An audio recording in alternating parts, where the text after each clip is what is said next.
Hello friends, and welcome back to a new video. Today's video is going to be my fall pile of possibilities.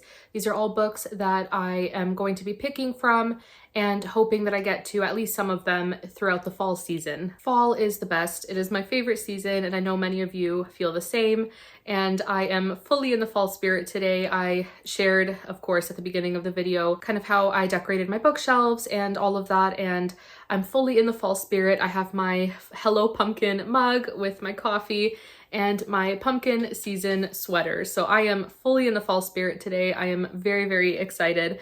And I'm also happy that I have the day off of work, so I am able to sit and film and just talk about fall reads and books that feel perfect for this time of year. If you would like, grab yourselves a warm, comforting beverage, make yourselves comfortable, and let's go over my list of books. The majority of them are books that I own, and then I have some that I may be able to get from my library. If you've been following my channel throughout the year, you would have seen that my reading has kind of slowed down this year compared to previous. It's been insane. It's been a crazy, crazy year, and I don't think I'll have very much time to read as compared to before this fall, but I do have a long list here of books that I picked off my shelves that just feel like they would be perfect for this time of year. A lot of them I actually saved specifically for the fall, and if I don't get to them this fall, that is perfectly fine. I have next fall and the fall after that, but these just feel like the perfect reads for the fall, cold, cozy season, and I will definitely be using this list as inspiration and also following my mood, because I am a mood reader, but there are several different genres in this list as well. So I guess following my mood, but with a good list to go off of as well if I feel like I don't know what to read. So I am definitely looking forward to just the season for reading. That is my absolute favorite part of fall and winter, is reading. And I also did share my Victober Pile of Possibilities video for the Victober readathon happening throughout October. And so in October, I mainly want to read Victorian literature. But again, if my mood kind of veers in a different direction, I will follow my mood, because I do not want to feel burnt out from any type of book. If I feel like, okay, I've had enough of Victorian literature for the moment, I will pause and pick something up that is not Victorian literature. So there are different possibilities, different genres, but I do want to try to stick mainly to books written during the Victorian period or set during the Victorian period if they were written in modern day. So that's kind of my goal for October. So if I get to these books this fall, the majority of them would probably be read in November, but we shall see. But that is enough rambling. Let's just get to the list of books, and I just need to take a few sips of coffee before we do so. These books are in no particular order. I just have a pile here, and we're gonna try to go through them as quickly as possible. And this first one I actually plan on starting this week. It is the last week of September that I'm filming this, and I don't know that I'll finish it before October, but I'm gonna try. And that is Clouds of Witness by Dorothy Sayers. This is the second book in the Peter Wimsey mystery series, and I read the first one in, I believe, August, and really, really enjoyed it. And I've heard the series only gets better, and Lord Peter is such an eccentric and fun character to follow, so I'm really excited to continue with kind of his amateur sleuthing and just to see what he gets up to. And I believe in this one, his brother is accused of murder. His brother is the Duke of Denver, so Lord Peter is a second son, and it looks like his brother's accused of murder and is standing trial. And it looks like Lord Peter's sister was engaged to marry the dead man, and then the Duke is refusing to cooperate. So it looks like Lord Peter is trying to absolve his brother, or I guess prove that his brother is innocent. So this should be interesting, and like I said, I heard each book just gets better and better, and I really, really enjoyed the writing style in the first book, and I'm just so curious to see how she improves with each book in the series and how her writing, I guess, evolves. But that is Clouds of Witness. We shall see if I get to this before October rolls around, but by the time you see this video, it will be October, but we shall see. Another book that I wanted to read in September but didn't get around to it, and I wanted to read it in September because it has to do with school, and I love the back to school vibes and everything. That is The Year of Miss Agnes by Kirkpatrick Hill. I cannot say that name. Kirkpatrick Hill. But The Year of Miss Agnes is set in Alaska, We have a 10-year-old Frederica who doesn't have faith that the new teacher in town will last very long. After all, they never do. Most teachers who come to their one-room schoolhouse in remote Alaska leave at the first smell of fish, claiming that life there is just too hard, but Miss Agnes is different. I've heard Miss Agnes kind of gives Miss Stacy vibes from Anne of Green Gables, or even Miss Honey from Matilda. I'm really curious to see what I think. It's nice and short as well, so this one I think will be a really quick read, but I'm really hopeful that I enjoy it. It looks like it also won the Children's Book Award, so I'm curious, and I think fall is a great time to read books that are set in a school kind of environment, and it's set in Alaska too, which is great. This next book I feel has been on so many of my pile of possibilities. So many of my reading plans have included this book, and I still just have not gotten around to it. And maybe this fall will be the time that I do, and that is Shady Hollow by Juno Black, the first in the, I don't know what the series is called, but it's the Shady Hollow series. Anywho, Shady Hollow, the first book in the Shady Hollow mystery series, and it is a series where all the characters are animals. They're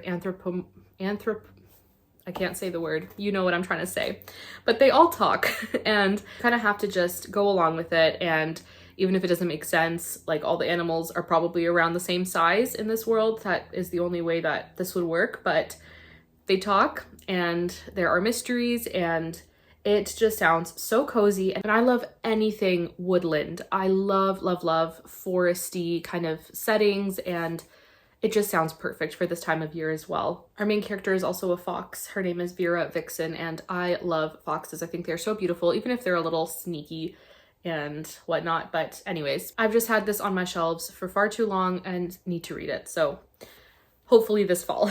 I also thought now would be a good time to read All Things Wise and Wonderful by James Herriot. And besides obviously the cover, which screams fall, and the color, the orange and everything, it's set during the, I believe, Second World War. And this is the third volume of stories within the All Creatures Great and Small series, if you will.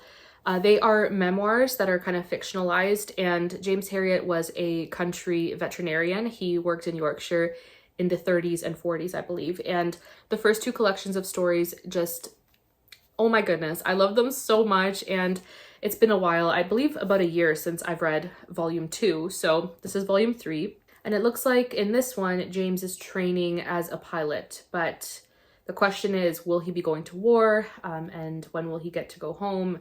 And I just think wartime stories are also great to read in, I guess, the more melancholic months of the year, if you will. So this one I thought would be a good one to read in the fall as well, based on both the cover and the themes and everything. So that is definitely an option. Another book that I had hoped to get to in September, but just did not get around to it. September was wild. That is The Age of Innocence by Edith Wharton. And I might just read this in October, even though it is not a Victorian classic. Neither was it written by a Victorian, but I really want to read this. I've only read one Edith Wharton book, and that book, it was Ethan Frome. That book made me want to read everything she's written. It was just absolutely gorgeous. The writing was beautiful, and the story, as dark and depressing as it was, absolutely captured my attention, and I still think about it to this day. So Edith Wharton is an author that I just want to read to zero. And The Age of Innocence, the reason I wanted to read it in September was because the Literary Life podcast, they released episodes on this book, and I had wanted to listen to them soon after they were released, but did not get around to it. So hopefully in October or November. And from what I know, I don't want to know too much going into it. I don't want to read the back summary just because a lot of times it spoils books, but especially classics. But from what I do know, there is a man in this book who's engaged to a woman, but then he finds himself drawn to another woman. And normally that's not something I like reading about, but so many of you who I trust have strongly encouraged reading this book and have sung its praises. And I trust that Edith Wharton will explore these difficult themes that I don't enjoy reading about in a very powerful way. So I am very intrigued, and fingers crossed that I get to it this fall. I really want to read it. Next is a book by an author that I have been wanting to read for literally years. I have followed her on social media for a few years now, and every time she releases a new book, I am so intrigued. I just have not picked anything up by her yet, and I'm talking about Amy Harmon. And I think What the Wind Knows would be perfect to read this time of year as well. It is an Irish story set in, I believe, the 20s and then modern day. Could be completely wrong, but I do believe there is also time travel. And it just, I don't know, the ambience of it, from what I've heard, it feels very like misty, and I've heard it's more melancholic, and I am really, really intrigued. It looks like there are themes of Ireland's fight for independence and things like that, and political intrigue. So I need to read it. I need to read a book by this author. Maybe this fall will be the time. We'll see. This next book I might read during Victober because it is set in the Victorian era and it features three very, very well-known Victorian writers. And I'm talking about The Vanished Bride by Bella Ellis. It is a Bronte sisters mystery. And in this book, the three Bronte sisters, Emily, Anne, and Charlotte, are main characters. Looks like it's set in Yorkshire, 1845, and it is set before they became legendary writers. Before that, they were detectives. And it looks like in this one, they play the amateur sleuth and try to solve a crime. I do believe this is also the first book in a series, so I'm not sure how many more are in the series, but I am very, very intrigued by it, and I think Victober would be a great time to read it as well. And I mean, look at that cover. It just screams fall. I love the colors. I love kind of the silhouette look to the girls, and we shall see if I get around to it, but another option. Nothing screams fall like a Jamie Jo Wright book, and I have been reading her books mostly in publication order, so I try to read her books as they come out. I'm kind of behind now. She's had a few come out that I have not yet gotten around to, but my goal is to read her books as they come out. And so next in publication order that I need to read is The Lost Boys of Barlow Theatre, and I am so intrigued. The last Jamie Jo Wright book I read just blew it out of the park for me. I adored it. It was The Premonition at Wither's Farm. I thought that book was fantastic. It was so good, and I've heard really great things about this one as well. It says, "It promises beauty but steals life instead. Will the ghosts of Barlow Theatre entomb them all?" Barlow Theatre stole the life of Greta Mercy's eldest brother during its construction. Now in 1915, the completed theatre appears every bit as deadly. When Greta's younger brother goes missing after breaking into the building, Greta engages the assistance of a local police officer to help her unveil the already ghostly secrets of the theater. But when help comes from an unlikely source, Greta decides that to save her family, she must uncover the evil that haunts the theater and put its threat to rest. Decades later, Kit, Boyd's best friend, vanishes during a ghost walk at the Barlow Theatre, and old stories of mysterious disappearances and ghoulish happenings are revived. Then, television ghost hunting host and skeptic Evan Fisher joins Kit in the quest to identify the truth behind the theater's history.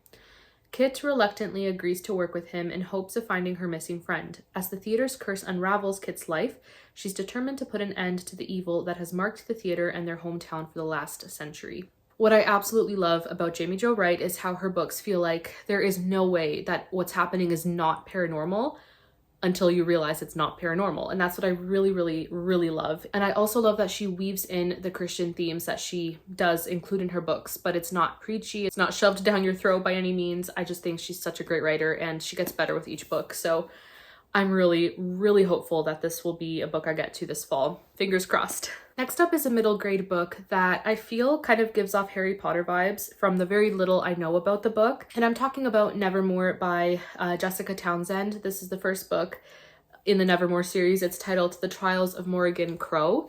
And I really love that cover too. It looks so fun. I've had this book for a while. I got it a while ago at a used bookstore, and I just haven't gotten around to it yet. And it says Morrigan Crow is cursed. Born on Eventide, the unluckiest day for any child to be born, Morrigan is blamed for all local misfortunes, and worst of all, the curse dooms her to die at midnight on her 11th birthday. But as Morrigan awaits her fate, a remarkable man named Jupiter North appears, whisking her away into the safety of a secret magical city called Nevermore. It's in Nevermore that Morrigan discovers she must contend for a place in the city's most prestigious organization, the Wondrous Society. Morrigan must compete in 4 dangerous trials against hundreds of other children, or she'll have to confront her deadly fate. I am quite picky with middle grade, but I think fall would be a great time to pick this one up. So let me know if you've read it and enjoyed it, and if you think I would enjoy it as well. But that is another option. Next up is the Unselected Journals of Emma M. Lyon, Volume 5, and there are a couple options for reading this one. It looks like it opens on November 1st, and the last journal entry in this collection is December 31st. So I might read it on the appropriate days. I think that would be fun, kind of going throughout November and then December into the Christmas season and New Year's Eve. Or if I started and just can't put it down, I might just whiz through it, but I don't know. I'll see how I feel when I start it, but this is, like I said, volume 5 in the Unselected Journals of Emma M. Lyon by Beth Brower. I feel like if you've been following me for a while, you probably follow other booktubers who also love the series. It is very, very beloved right now, and it's just so, so fun. It is set in kind of a pseudo London, a pseudo England, where magical things occur. It's very, very interesting. It's hard to explain unless you've started the series, and you have to just accept the fact that things don't make sense the way that things are in this world. But it's very much a late Victorian era, 1883, I believe. And our main character, Emma, her future is kind of being sabotaged by her cousin, who she has to really depend on him for her livelihood. She's orphaned and all of that. And it's just her day-to-day, what she gets up to. She falls in love with literature and starts adding to her personal library. And it's just fun. It is pure fun and a good time and not meant to be taken seriously at all. But there are also some deep themes in the series, which as the books progress, you see more and more. But anyways, volume 5 is definitely a contender for November and December. We shall see. I have another mystery here that I am really, really hoping to get to in the fall, and that is House of Silk by Anthony Horowitz. It is the first book in his Sherlock Holmes series. So what this author has done is revived Sherlock and Watson and kind of, you know, put his own twist on their stories and all of that. And I've heard great things about his portrayal of these two characters, so I'm very, very intrigued. And I love Sherlock and Watson very much, so I have high, high expectations. I have read one book by this author, I think it's The Magpie Murders, and really enjoyed that one. So I like his writing, and I think I will enjoy this. We'll see. I'm not going to read the summary. I don't want to know too much about the mystery, but it says that this book brings Sherlock Holmes back with all the nuance, pacing, and almost superhuman powers of analysis and deduction that made him the world's greatest detective, in a case depicting events too shocking, too monstrous, even to appear in print until now.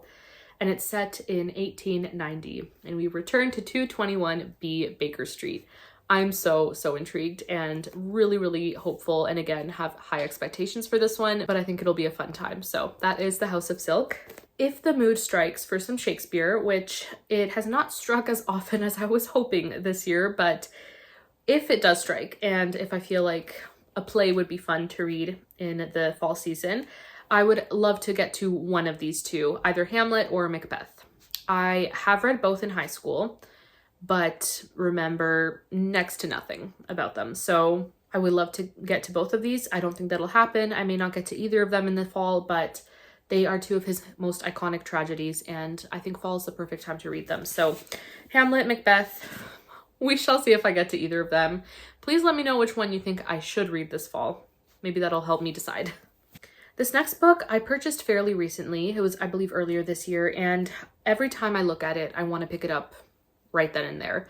But there's always something in the way. There are always other books that I have going that are in the way, and I still have not gotten around to it, and that is Rembrandt is in the Wind by Russ Ramsey. This is a nonfiction in which the author kind of ties faith and art together in a way, and it says it's learning to love art through the eyes of faith.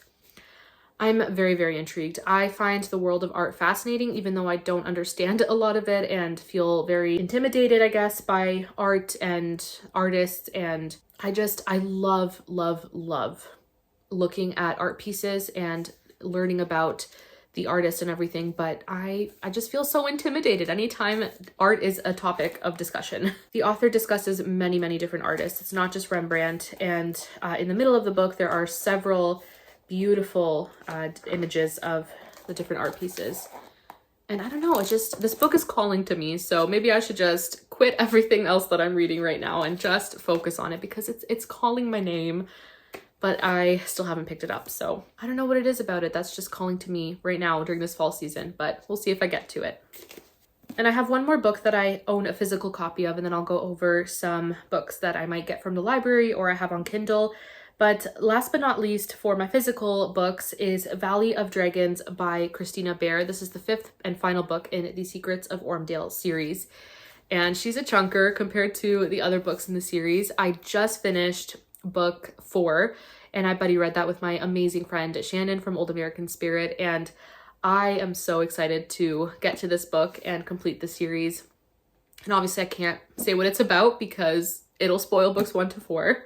I love the series so much. It's set right at the end of the Victorian era in England, but in an England where there are dragons and there are people called dragon keepers, and there are so many secrets about this, and our main character Edith is just learning about what that means, about the history of the dragons, the history of her family, and the history of dragon keeping and all of that, and the different types, and it's just a fun time. It is so adventure filled, and I love the series, so I'm really hopeful to get to book 5 very soon. It is set in early fall as well. I just think this cover is also absolutely stunning. So that is Valley of Dragons. And then I have some books that I have on Kindle or will get from the library. And first up is The Book That Wouldn't Burn by Mark Lawrence. This one is tagged as kind of science fiction, fantasy, and it looks like it's a book about books, which I love. And I am very selective with fantasy and sci-fi, but I don't know, I'm willing to give this one a try, and I've also heard that even though it is part of a series, you can read it as a standalone. I've heard the other books in the series are nowhere near as great as this one, so if I do read it, I really do hope I enjoy it. It says, a boy has lived his whole life trapped within a vast library older than empires and larger than cities. A girl has spent hers in a tiny settlement out on the dust where nightmares stalk and no one goes. The world has never even noticed them. That's about to change. Their stories spiral around each other, across worlds and time. This is a tale of truth and lies and hearts, and the blurring of one into another. A journey on which knowledge erodes certainty, and on which, though the pen may be mightier than the sword, blood will be spilled and cities burned. That sounds very intriguing. And then I have a couple books here. I don't know if they'll be for me. I don't know, but I'm willing to give them a try because I've heard some people that I trust talk about them. In particular, this first one, which is The Historian by Elizabeth Kostova. I'm not going to read the summary. It's very long, but I do believe it has to do with Dracula, and I believe it's also an epistolary novel, which I really love. I love epistolary fiction, but I don't know. Let me know what you think of this one, if you think I would enjoy it. And then there's also one that I'm a little more hesitant to pick up, and it's weird because I love the main book that this is kind of tied to. And this book is called Dracul by Decor Stoker, and it is considered a prequel to Dracula. Now, the author is the great-grandnephew of Bram Stoker, which is very interesting. But yeah, he wrote this book in, I think, 2018, and it is kind of Bram Stoker's origin story as well as Dracula's origin story, from what I see. I don't know if it'll be for me. I also don't like vampire stories, Dracula being a very rare exception, so we'll see about those two. I apologize for the outdoor noise. The city decided now is the time to send someone to mow the lawns. Great timing. But anyways, I only have 2 more books to talk about. Both are by Agatha Christie, and they are both books that I've heard are great to read in the fall. Even though her books tend to not be very seasonal, I think these would be great fall reads. The first one is Endless Night, and I'm not going to read the summaries because I like to go into her books more blind, but Endless Night I've heard is more of a thriller than an actual like whodunit mystery. I've heard it has like gothic undertones, and it's just very different from her usual mysteries. And then last but not least is The Hollow. And this one is kind of like a house party closed room mystery from what I know, and I've heard it's also great to read in the fall. So those are the final 2 books I wanted to share on this list.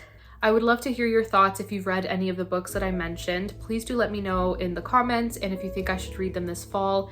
And friends, that's it for this video. Thank you so much for being here, for watching, and for always supporting me and making BookTube so worth it and making this community so amazing. Thank you all so much, and I will see you in my next video. Bye!